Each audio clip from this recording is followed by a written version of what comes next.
സംപൂജ്യരായ ഗുരുജനങ്ങളെ, പ്രിയമുള്ള മാതാപിതാക്കളെ, സഹോദരി സഹോദരന്മാരെ, കർത്താവായ ക്രിസ്തു യേശുവിനാൽ അനുഗ്രഹിക്കപ്പെട്ടവരെ, വിശുദ്ധ വേദപുസ്തകത്തിലെ ഏറ്റവും ശ്രദ്ധേയമായ ഒരു ചരിത്രം ഞാൻ കഥാപ്രസംഗമായി അവതരിപ്പിക്കുന്നു. അബ്രഹാം, വിശ്വാസികളുടെ പിതാവ്.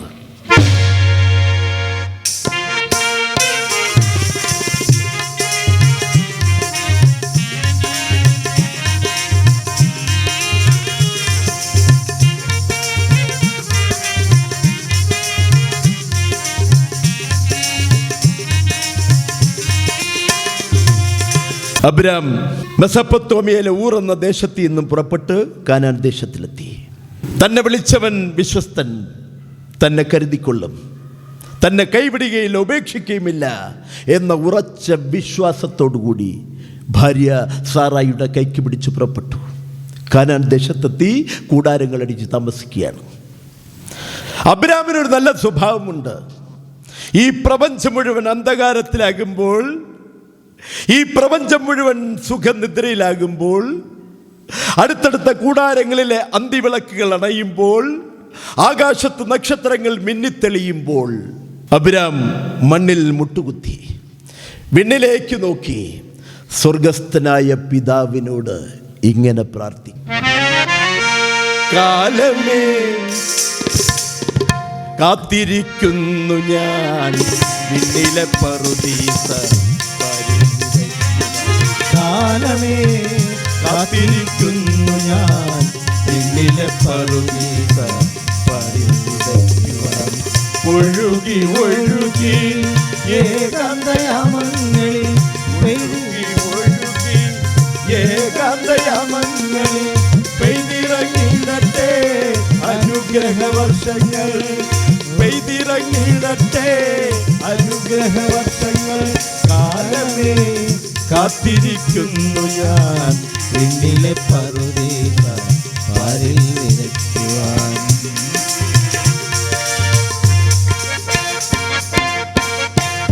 ഉന്നതനേ മഹോന്നതനേ യഹോവയാം പിതാവേ, ഉന്നതനേ മഹോന്നതനേ യഹോവയാം പിതാവേ, യഹോവയാം പിതാവേ, യഹോവയാം പിതാവേ. ഒരു ദിവസം യഹോവയായ ദൈവം അബ്രാമിനെ വിളിച്ചു. അബ്രാമേ! അബ്രാം ഭൂമിയിൽ കവിണ്ണു വീണു. അബ്രാമേ, ഞാൻ നിന്നെ വലിയൊരു ജാതിയാക്കും, നീ ഒരനുഗ്രഹമായിരിക്കും, നിന്റെ പേരിനെ ഞാൻ ഉയർത്തും, നീ മറ്റുള്ളവർക്കൊരു അനുഗ്രഹമായിരിക്കും, നിന്നെ അനുഗ്രഹിക്കുന്നവരെ ഞാൻ അനുഗ്രഹിക്കും, നിന്നെ ശപിക്കുന്നവരെ ഞാൻ ശപിക്കും, നീ കാരണം ഭൂമിയിലെ സകല ജാതികളും അനുഗ്രഹിക്കപ്പെടും. അബ്രാം അതീവ സുന്ദരനാണല്ലോ. അപ്പോൾ അബ്രാമിൻ്റെ ഭാര്യ സാറായിയും സുന്ദരിയായിരിക്കണം. സാറായിയെക്കുറിച്ച് രണ്ട് വാക്ക് ഞാൻ പറയാതെ പാടാതെ പോകുന്നത് ഒരു നല്ല കാര്യമല്ലല്ലോ. ദേ സാറായി നിൽക്കുന്നത് കണ്ടില്ലേ?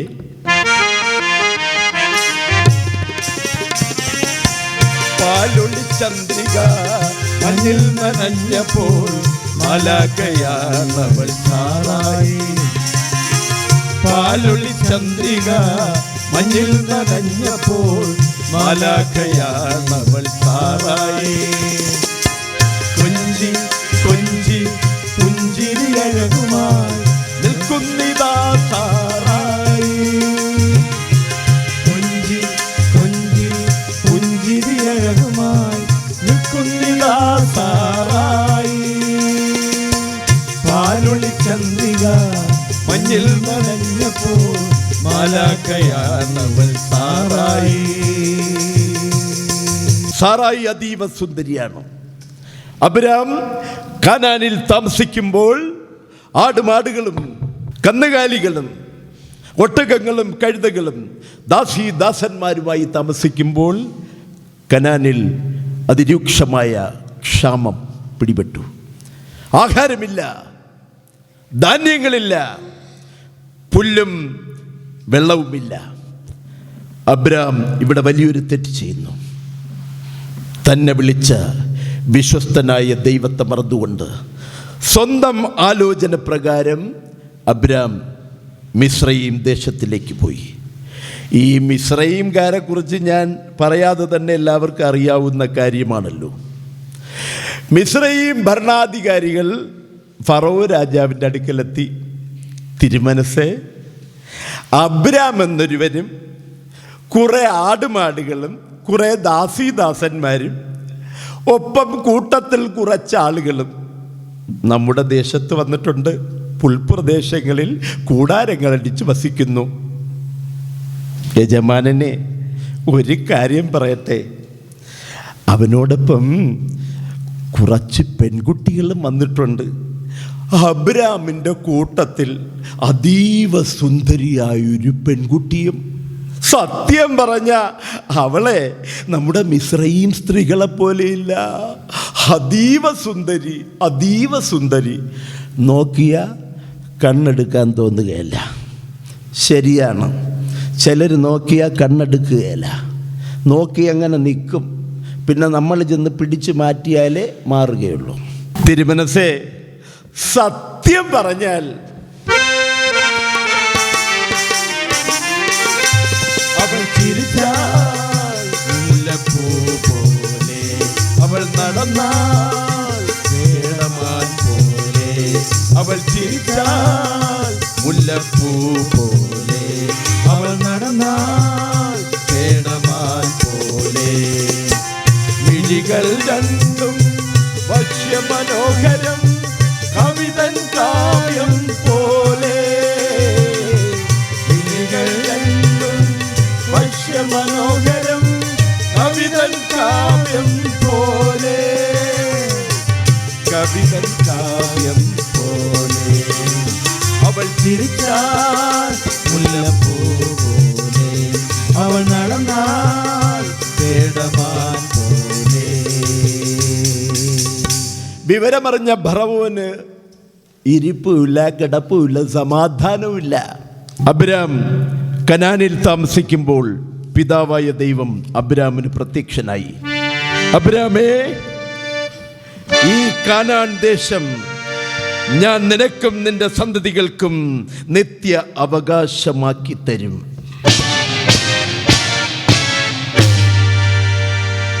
പിതാവേ, അടിയനിതാ. അബ്രാമേ,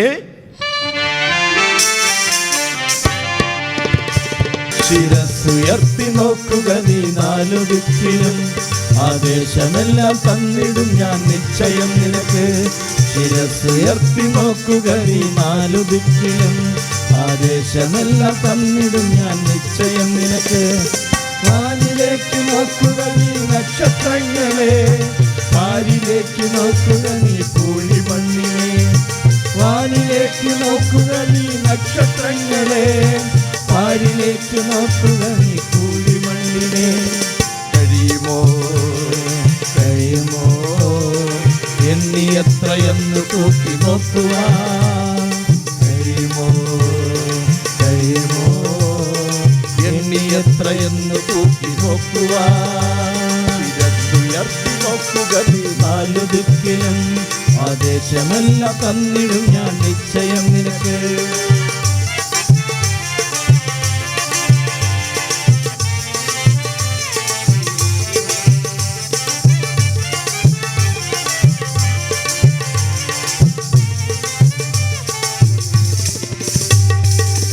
പിതാവേ, ഈ കാനാൻ ദേശം എനിക്കും എൻ്റെ സന്തതികൾക്കും നിത്യ അവകാശമായി തരുമെന്ന് അങ്ങ് പറഞ്ഞുവല്ലോ. ഞാൻ മക്കളില്ലാത്തവനും വൃദ്ധനുമാണല്ലോ. എൻ്റെ ഭാര്യ സാറായി വയസ്സു ചെന്നവളുമാണ്. എനിക്കും എൻ്റെ സന്തതികൾക്കും ഈ കാനാൻ ദേശം നിത്യ അവകാശമാകുമെന്ന് ഞാൻ എങ്ങനെ അറിയും പിതാവേ, എങ്ങനെ അറിയും? അബ്രാമേ, നീ 3 വയസ്സ് പ്രായമുള്ള ഒരു പശുക്കിടാവിനെയും 3 വയസ്സ് പ്രായമുള്ള ഒരു ചെമ്മരിയാടിനെയും 3 വയസ്സ് പ്രായമുള്ള ഒരു കുഞ്ഞാടിനെയും ഒരു ചെങ്ങാലിയെയും ഒരു കുറുപ്രാവിനെയും നീ എനിക്ക് യാഗം കഴിക്കുക. അബ്രാം ദൈവം പറഞ്ഞതുപോലെ ദാ യാഗപീഠമൊരുക്കി.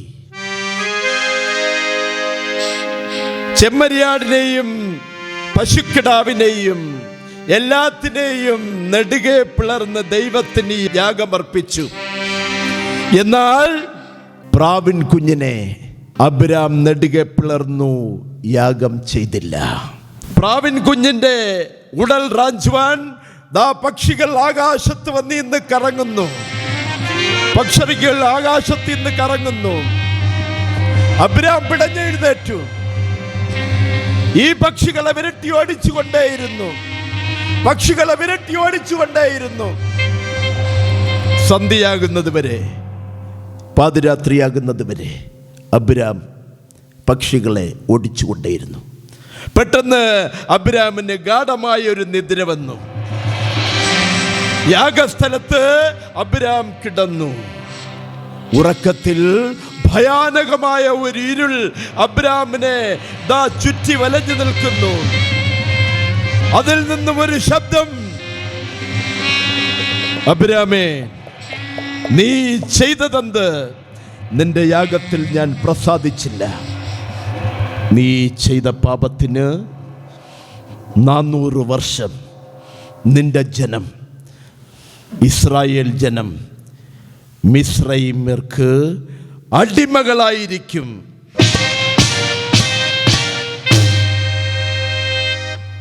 ഈ ഒരു പാപത്തിന് വേണ്ടി, ഈ ഒരു ചെറിയ തെറ്റിന് വേണ്ടി 430 വർഷക്കാലം ഇസ്രായേൽ ജനങ്ങൾ മിസ്രയീമിൽ അടിമകളായിരുന്ന ചരിത്രം നമുക്കെല്ലാവർക്കും അറിയാവുന്നതാണല്ലോ. ഒരു ദിവസം അബ്രാം തൻ്റെ കൂടാരമുറ്റത്തിരിക്കുമ്പോൾ ഭാര്യ സാറായി അബ്രാമിൻ്റെ അടുക്കൽ വന്നു. യജമാനനെ, എന്താ സാറായി? ദൈവം എൻ്റെ ഗർഭം അടച്ചു വച്ചിരിക്കുകയാണല്ലോ. നമുക്ക് മക്കളില്ലല്ലോ. ദൈവം നമുക്ക് തന്നുകൊള്ളും. കരുതുന്ന ദൈവം വിശ്വസ്തനാണ്. വിശ്വസ്തനായ ദൈവം നമ്മളെ കൈവിടുകയില്ല. എന്ന് എപ്പോൾ? എനിക്ക് പ്രായമെത്ര? അങ്ങേക്ക് പ്രായമെത്ര? സാറായി, പ്രായം ഒരു പ്രശ്നമാണോ? പ്രശ്നമാണ്. യജമാനൻ, ഞാൻ പറയുന്നത് ഒന്നങ്ങോട്ട് കേൾക്കുക. പറയൂ, എന്താണ്? നമ്മുടെ വീട്ടിലെ ദാസിയായ ഹാഗർ, അവളൊരു സുന്ദരിയല്ലേ?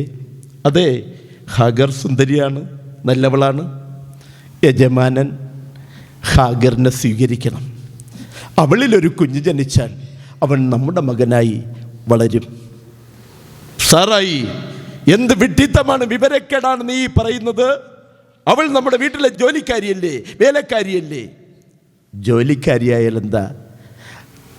അവളിൽ നമുക്കൊരു കുഞ്ഞ് ജനിച്ചാൽ ആ കുഞ്ഞ് നമ്മുടെ മകനായി വളരും. അബ്രാം സമ്മതിച്ചു. ഹാഗർ ഗർഭിണിയായി. ഹാഗർ ഗർഭിണിയായപ്പോൾ ഹാഗാറിൻ്റെ സ്വഭാവവും മാറി. ഹാഗാർ ഒരു കുഞ്ഞിനെ പ്രസവിച്ചു. അവനവർ പേരിട്ടു ഇശ്മായേൽ. അബ്രാമിനോട് ദൈവം പറഞ്ഞു, അബ്രാമേ, ഞാൻ നിന്നോട് ഒരു വ്യവസ്ഥ വയ്ക്കുന്നു, നീ അത് കേൾക്കുക. ഇന്നു മുതൽ നിന്റെ വീട്ടിൽ ജനിക്കുന്ന ഓരോ കുഞ്ഞും നീയും അഗ്രചർമ്മം ഛേദിക്കണം. ഇശ്മായേലും അബ്രാമും ഒരു ദിവസം അഗ്രചർമ്മം ഛേദിച്ചു.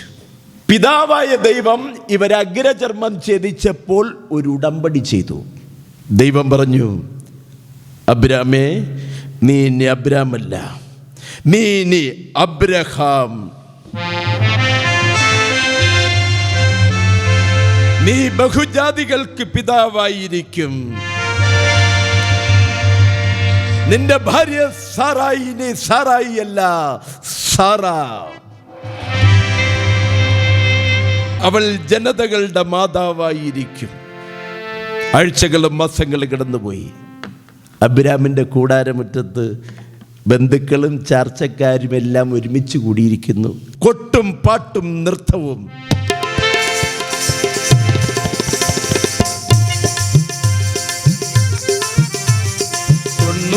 കഴിഞ്ഞവൾ സാറ അമ്മയാകാൻ ഗർഭിണിയായി. 90 തികഞ്ഞവൾ സാറ അമ്മയാകാൻ ഗർഭിണിയായി. 100 വയസ്സു തികഞ്ഞവൻ അബ്രഹാം അപ്പനാകാൻ നാളിനില്ല. 100 വയസ്സു തികഞ്ഞവൻ അബ്രഹാം അപ്പനാകാൻ നാളിനില്ല. അപ്പനാകാൻ നാളിനില്ല. 90 തികഞ്ഞവൾ സാറ അമ്മയാകാൻ ഗർഭിണിയായി. സാറ അബ്രഹാമിന് ഒരു മകനെ പ്രസവിച്ചു. നല്ല ദൈവിക ചൈതന്യമുള്ള ഒരു കുഞ്ഞു ബാലൻ. അവനവർ പേരിട്ടു ഇസ്ഹാക്ക്. ഇസഹാക്ക് വളർന്നു വരികയാണ്. ഈ ഹാഗാറിൻ്റെ മകൻ ഇസ്മായേലും ഈ കൂടാരത്തിലാണല്ലോ താമസിക്കുന്നത്. ഈ ഇസ്മായേലും ഇസഹാക്കും ഒരുമിച്ചാണ് കളിക്കുന്നതും ചിരിക്കുന്നതും നടക്കുന്നതും. ഈ ഇസ്മായേൽ ആളിത്തിരി കുഴപ്പക്കാരനാണ്. ഇസഹാക്കിനെ പിച്ചുകയും മാന്തുകയും ഒക്കെ ചെയ്യും. ഇസഹാക്ക് ഉറക്ക വിളിച്ച് കരയും. സാറ ഓടി വരും. എന്നാ മോനെ, എന്തിനാ നീ കരയുന്നത്? അമ്മേ, ഈ ചേട്ടൻ എന്നെ പിച്ചുന്നു മാന്തുന്നു. അമ്മേ, ഈ ചേട്ടൻ എന്നെ കളിയാക്കുന്നു. അമ്മേ, ഞാൻ വാഗ്ദത്ത സന്തതി എന്ന് ഈ ചേട്ടൻ എന്നെ വിളിക്കുന്നു. അമ്മേ, ഞാനൊന്ന് ചോദിച്ചോട്ടെ, ഈ ചേട്ടൻ ആരാ? മക്കളെ, ഇവൻ ഇവിടുത്തെ വേലക്കാരിയുടെ മകനാണ്. സാറയ്ക്ക് അത് സഹിച്ചില്ല. സാറ അബ്രഹാമിൻ്റെ അടുക്കലെത്തി. ഇവിടെ എന്തെടുക്കുക, എന്ത് ചിന്തിച്ചുകൊണ്ടിരിക്കുക? ഹേ മനുഷ്യ, യജമാനനെ എന്ന് വിളിച്ചോണ്ടിരുന്നവരാ. ഹേ മനുഷ്യ, ഇവിടെ എന്തെടുക്കുക? എന്താ സാറ? ആ ഹാഗറിനെയും മകനെയും ഇന്ന് രാത്രിയിൽ തന്നെ ഇവിടെ നിന്ന് പറഞ്ഞയക്കണം. അത് വേണോ? നേരം പ്രഭാതമായിട്ട് പോരെ? അത് പറ്റത്തില്ല, ഇന്ന് തന്നെ പറഞ്ഞയക്കണം. ഇന്നിവിടെ കഴിഞ്ഞോട്ടെ, നാളെ നേരം പ്രഭാതമാകുമ്പോൾ ഞാൻ 2 പേരെ ഇവിടെ നിന്ന് പറഞ്ഞയക്കാം. പിറ്റേ ദിവസം നേരം പ്രഭാതമായി. അബ്രഹാം ഒരു തുരുത്തി വെള്ളവും അപ്പവും എടുത്തു കൊടുത്ത് ഹാഗറിനെയും മകനെയും തൻ്റെ കൂടാരത്തിൽ നിന്നും പറഞ്ഞയച്ചു. പൊട്ടിക്കരഞ്ഞും വിലപിച്ചുകൊണ്ട് ദാ പോവുകയാണ് ഹാഗാർ. മരുഭൂമിയിലൂടെയും വനാന്തരത്തിലൂടെയും പോകുന്നു ഹാഗാർ. തുരുത്തിയിലെ വെള്ളവും തീർന്നു, അപ്പവും തീർന്നു. ഇസ്മായേൽ വിശന്ന് കരയുകയാണ്. ഹാഗാർ തന്റെ മകനെ ഒരു ചെടിയുടെ മൂട്ടിൽ കൊണ്ട് കിടത്തി. അത്യുന്നതനായ തമ്പുരാനെ, എന്റെ മകൻ ദാഹിച്ചും വിശന്ന് മരിക്കുന്നത് കാണാൻ എനിക്ക് വയ്യ, എനിക്ക് വയ്യ. പെട്ടെന്നൊരു ശബ്ദം. ഹാഗർ നോക്കുമ്പോൾ ദാ ഒരു പാറ പിളർന്ന് നദി പോലെ ഒഴുകി വരുന്ന വെള്ളം. മകന് കുടിക്കാൻ കൊടുത്തു. ഹാഗാറും കുടിച്ചു. അവർ മിസ്രയീം ദേശത്ത് ചെന്നു പാർത്തു. ഒരു ദിവസം യഹോവയായ ദൈവം അബ്രഹാമിന് മുന്നിൽ വന്നു. അബ്രഹാമേ. അബ്രഹാം മണ്ണിൽ കവിണ്ണു വീണു. പിതാവേ, അടിയനിതാ, അടിയന് സന്തോഷമായി. എനിക്കൊരു മകനെ തന്നുവല്ലോ അങ്ങ്, എനിക്കൊരു മകനെ തന്നുവല്ലോ അങ്ങ്. ഞങ്ങളുടെ പൊന്നോമനയാണവൻ. അതെ, ഇസഹാക്ക് അബ്രഹാമിനും സാറായ്ക്കും പൊന്നോമനയാണ്. ഒരു നിമിഷം പോലും അവരെ വിട്ട് മാറുകയില്ല. അബ്രഹാമേ, ഞാനിപ്പോൾ നിൻ്റെ അരികിലേക്ക് വന്നത് പ്രധാനപ്പെട്ടൊരു കാര്യം പറയുവാനാണ്. എന്താണ് പിതാവേ? മറ്റൊന്നുമല്ല, നിനക്ക് ഞാൻ പറഞ്ഞതുപോലൊരു മകനെ തന്നുവല്ലോ. അതേ പിതാവേ, എനിക്കൊരു മകനെ തന്നു. ആ മകനെ അങ്ങകലെ കാണുന്ന മോരിയ മലമുകളിൽ കൊണ്ടുപോയി നീ അവനെ എനിക്കായി യാഗം ചെയ്യുക.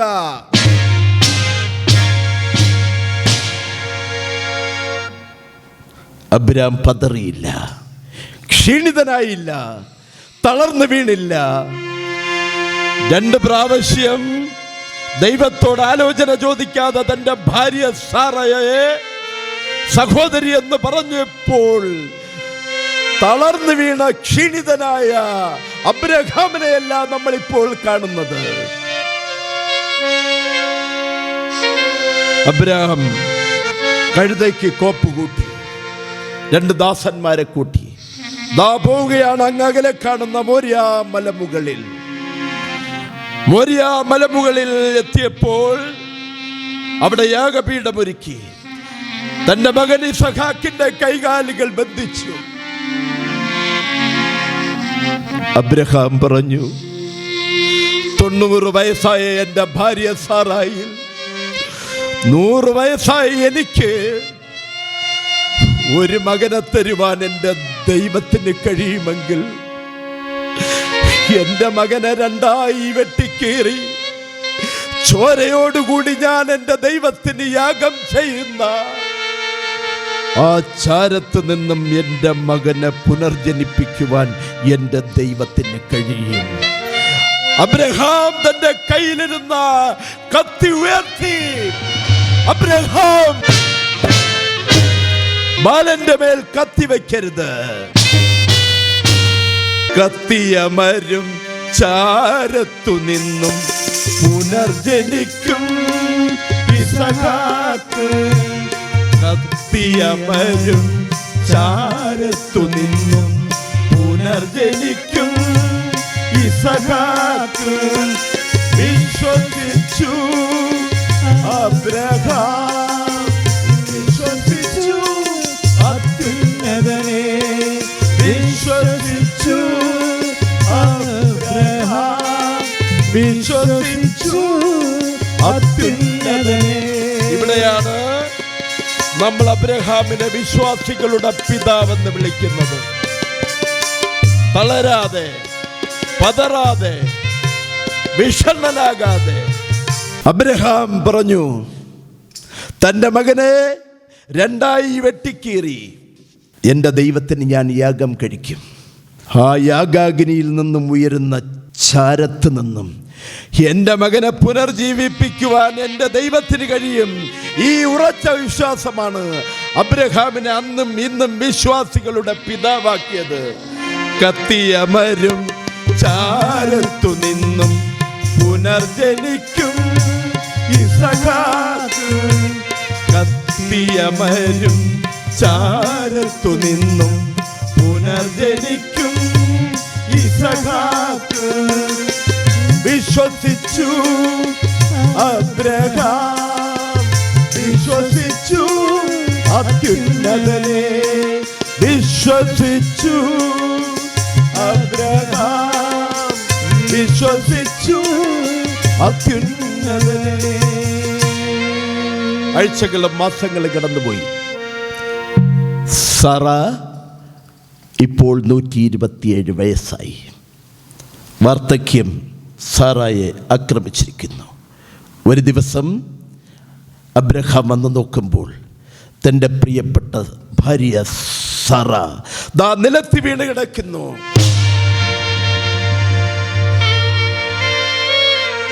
അബ്രഹാം തൻ്റെ ഭാര്യയെ താങ്ങിയെടുത്തു. തൻ്റെ ജീവിതത്തിൽ എന്നും പ്രചോദനമായിരുന്ന, വഴികാട്ടിയായിരുന്ന തൻ്റെ പ്രിയപ്പെട്ടവൾ ഈ ലോകത്തോട് യാത്ര പറഞ്ഞിരിക്കുന്നു. വാവിട്ട് പൊട്ടിക്കരയുന്നു അബ്രഹാം. ആ നാട്ടിൽ ആബാലവൃദ്ധ ജനങ്ങൾ ഓടിക്കൂടി. ദാസന്മാർ, പ്രഭുക്കന്മാർ, മന്ത്രിമാർ, ദേശാധിപതികൾ എല്ലാവരും അബ്രഹാമിന്റെ കൂടാരമുറ്റത്തെത്തിയിരിക്കുന്നു. അബ്രഹാമിന്റെ പുത്രൻ ഇസഹാക്കിന്റെ ദുഃഖം സഹിക്കാനാവാത്തതായിരുന്നു. ശീലയിൽ പൊതിഞ്ഞ് തന്റെ കൂടാരമുറ്റത്ത് കിടത്തിയിരിക്കുന്ന തന്റെ പ്രിയപ്പെട്ട അമ്മയെ നോക്കി ഇസഹാക്ക് ഉറക്കെ വിളിച്ചു, അമ്മേ.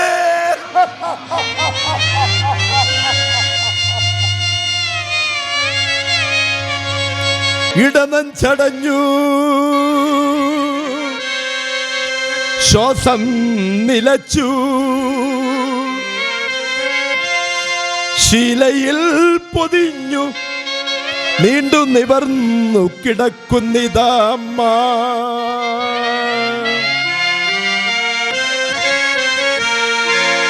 കണ്ണിൻ കനവാണ്, നെഞ്ചിൻ മനവാണ്, നോവിൻ നിറം പറ്റി കാലം കവർന്നു. കണ്ണിൻ കനവാണ്, നെഞ്ചിൻ മനവാണ്, നോവിൻ നിറം പറ്റി കാലം കവർന്നു. അമ്മ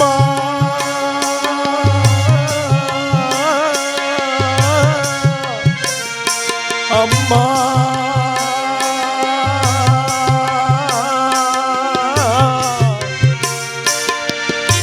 വിട പറഞ്ഞു അമ്മ. അബ്രഹാം തന്റെ പ്രിയപ്പെട്ട ഭാര്യയ്ക്ക് വേണ്ടി മക്ബേല നിലവും അതിനോട് ചേർന്ന ഗുഹയും വിലയ്ക്ക് വാങ്ങി തന്റെ പ്രിയപ്പെട്ട ഭാര്യയെ ആ ഗുഹയിൽ അടക്കം ചെയ്തു. വർഷങ്ങൾ പലതും കടന്നുപോയി. ഇസഹാക്കിന്റെ ദുഃഖമാണ് ദുഃഖം. അമ്മ മരിച്ച ദുഃഖം ഇസഹാക്കിന് മാറുന്നില്ല. അബ്രഹാം മറ്റൊരു സ്ത്രീയെ വിവാഹം കഴിച്ചു, കെതൂറ. ആ കെതൂറയിൽ അബ്രഹാമിന് 6 മക്കൾ വീണ്ടും ജനിച്ചു. അബ്രഹാം തൻ്റെ ദാസനരികിൽ വിളിച്ചു, എന്നിട്ട് പറഞ്ഞു, നീ എൻ്റെ പിതൃദേശമായ മെസപ്പൊത്തോമിയയിലേക്ക് പോവുക. എൻ്റെ അനുജൻ നാഹോറിൻ്റെ കൊച്ചുമകൾ റിബേക്കയെ മൂടുപടമണിഞ്ഞ് സ്വർണ്ണാഭരണങ്ങൾ അണിഞ്ഞ് കൂട്ടിക്കൊണ്ടുവരിക. നിങ്ങൾ കേട്ടുവല്ലോ, മൂടുപടമണിഞ്ഞ് സ്വർണ്ണാഭരണമണിഞ്ഞ് കൂട്ടിക്കൊണ്ടുവരിക. നമ്മളങ്ങനെയാണോ ചെയ്യുന്നത്? അല്ല, സ്വർണ്ണാഭരണം വാങ്ങി കൂട്ടിക്കൊണ്ടുവരിക എന്നല്ലയോ പറയുന്നത്. എന്നാൽ ഇവിടെ അബ്രഹാം നിരവധി സ്വർണ്ണാഭരണങ്ങൾ ദാസൻ്റെ കയ്യിൽ കൊടുത്തയച്ചു. നാഹോറിൻ്റെ മെസപ്പൊത്തോമിയയിലെ നാഹോറിൻ്റെ കൊച്ചുമകൾ റിബേക്കയെ ഇസഹാക്ക് ഭാര്യയായി സ്വീകരിച്ചു. അബ്രഹാമിന് വയസ്സ് 175. ഒരു ദിവസം അബ്രഹാം തൻ്റെ പ്രിയപ്പെട്ട മകനെ അരികിൽ വിളിച്ചു, പൊന്നുമക്കളെ, അപ്പൻ്റെ കിടക്കയിൽ വന്നിരിക്കുക, അപ്പൻ്റെ അരികിലേക്ക് ചേർന്നിരിക്കുക. മക്കളെ, ചേർന്നിരിക്കുക. ഈ അപ്പൻ നിന്നെ ഒന്ന് അനുഗ്രഹിക്കട്ടെ. മക്കളെ, ഈ അപ്പൻ നിന്നെ ഒന്ന് ചുംബിക്കട്ടെ. മക്കളെ, അപ്പൻ നിന്നോട് ഒരു കാര്യം മാത്രം പറയുന്നു, നീ എവിടെ പോയാലും പിതാവായ ദൈവത്തെ കൂടെ കൊണ്ടുപോവുക. പിതാവായ ദൈവത്തോട് ആലോചന ചോദിക്കാതെ നീ ഒരു കാര്യവും ചെയ്യരുത്. പൊന്നുമക്കളെ, അത്യുന്നതനായ ദൈവം നിന്റെ കൂടെയുണ്ട് മകനെ, നിന്റെ കൂടെയുണ്ട്. അപ്പാ, അപ്പാ, അപ്പാ.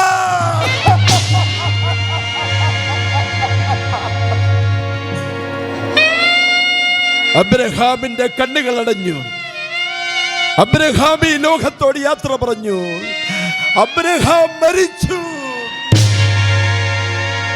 മരിച്ചു കിടക്കുന്ന തന്റെ പ്രിയപ്പെട്ട പിതാവിനെ നോക്കി വാവിട്ട് പൊട്ടിക്കരഞ്ഞു ഇസഹാക്ക്. തൻ പിതാവിനു ചുംബനം നൽകി യാത്രയാക്കി.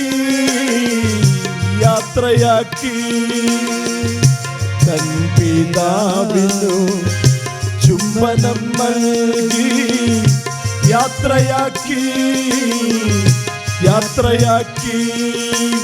അപ്പ എന്നവസാനമായി കരഞ്ഞു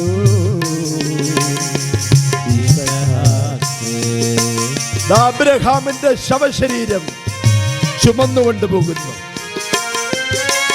ഇസ്മായേൽ, കെതൂറായുടെ മക്കൾ, മുന്നിൽ ശവമഞ്ചം ചുമക്കുന്നത് ഇസഹാക്ക്.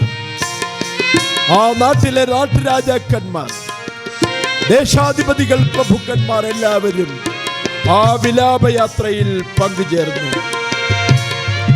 തന്റെ പ്രിയപ്പെട്ട ഭാര്യ സാറായി അടക്കം ചെയ്ത മക്ബേല നിലത്തിലെ ഗുഹയിൽ അബ്രഹാമിനെ അടക്കം ചെയ്തു. അബ്രഹാം അവിടെ അന്ത്യവിശ്രമം കൊള്ളുന്നു. സ്വന്തം നാടായ മെസൊപ്പൊത്താമിയയിലെ ഊർ എന്ന ദേശത്ത് നിന്നും അന്നുവരെ കേൾക്കാത്ത, അന്നുവരെ കാണാത്ത ദൈവത്തിൻ്റെ ശബ്ദം കേട്ട് തന്നെ വിളിച്ചവൻ വിശ്വസ്തനെന്ന് കരുതി ഇറങ്ങി പുറപ്പെട്ട അബ്രാം എന്ന അബ്രഹാം ഇന്നും എന്നും വിശ്വാസികളുടെ പിതാവായി നിലകൊള്ളുന്നു. അബ്രഹാമിനെ പിതാവായ ദൈവം സ്വർഗ സിംഹാസനത്തിൽ ഇന്നും ഇരുത്തിയിരിക്കുന്നു. ചരിത്രം അവസാനിക്കുന്നില്ല. എന്നാൽ ഈ ചരിത്രം ഞാനിവിടെ ഇങ്ങനെ പൂർത്തിയാക്കുന്നു. അബ്രഹാം വിശ്വാസികളുടെ പിതാവ്.